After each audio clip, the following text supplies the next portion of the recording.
তো এই যে মহাপ্রভুতলা, আদি মহাপ্রভুতলা, এই মহাপ্রভুতলার মূল যে আকর্ষণ সেটা হচ্ছে এই মহা অন্নভোগ। এই ভোগটা তৈরি হচ্ছে, আর এর মূল উপকরণ কিন্তু চিড়ে এবং গুড়। হলো হরিনাম সংকীর্তনের মূল মঞ্চ, আর প্রচুর মানুষ কিন্তু এই সময় হরিনাম সংকীর্তনে আস্বাদন করছে। তোমাদেরকে হরিনাম সংকীর্তন একটু দেখাবো, শুরু হচ্ছে এখন। তার আগে দর্শকগুলোকে দেখাই, পুরো ওভারঅল ভিউজটা দেখাই।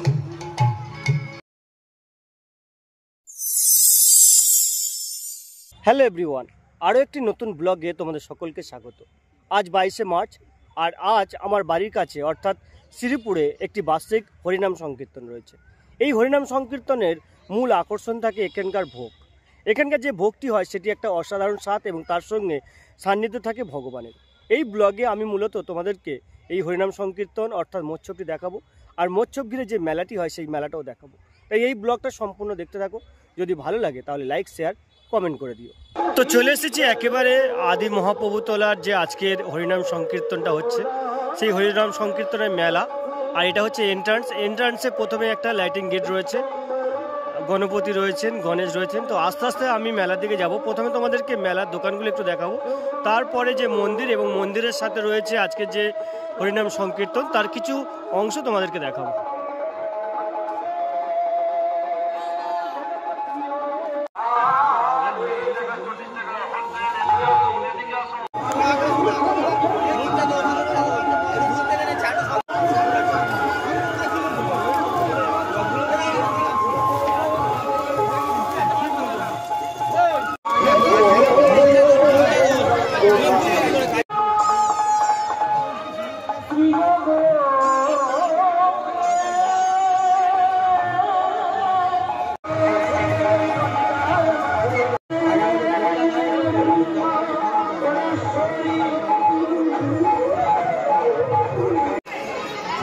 তো এই যে মহাপ্রভুতলা, আদি মহাপ্রভুতলা, এই মহাপ্রভুতলার মূল যে আকর্ষণ সেটা হচ্ছে এই মহা অন্নভোগ।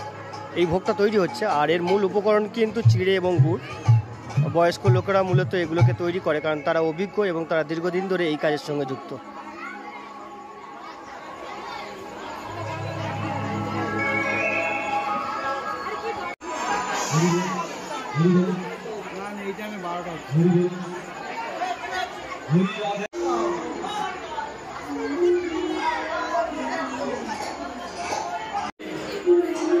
তো এখানে একেবারে ঠাকুরের সামনে সারি সারিভাবে প্রসাদগুলো রাখা রয়েছে, আর এদিকে রয়েছে প্রচুর মালসা, মাটির মালসা। এইগুলোকে মূলত ব্যবহার করা হবে এবং ভোর রাত থেকে যারা মালসা দিয়েছেন অর্থাৎ ভোগের জন্য যারা অনুদান দিয়েছে তারা কিন্তু পেয়ে যাবে।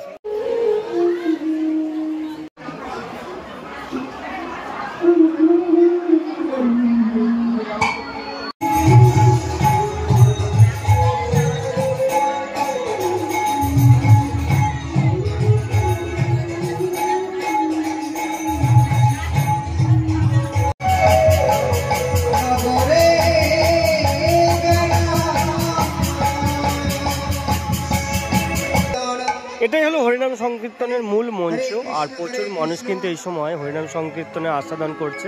তোমাদেরকে হরিনাম সংকীর্তন একটু দেখাবো, শুরু হচ্ছে এখন। তার আগে দর্শকগুলোকে দেখাই, পুরো ওভারঅল ভিউজটা দেখাই।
মেলার মূল আসর।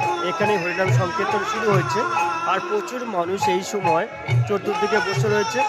খুব বড় একটা টেন্ট তৈরি করা হয়েছে এবং আর্টিফিশিয়াল ফুল দিয়ে পুরো ব্যাপারটাকে সাজানো রয়েছে। আর দূরে রয়েছে মূল মন্দিরটা। তো চলো একটু ঘুরিয়ে তোমাদেরকে দেখাই।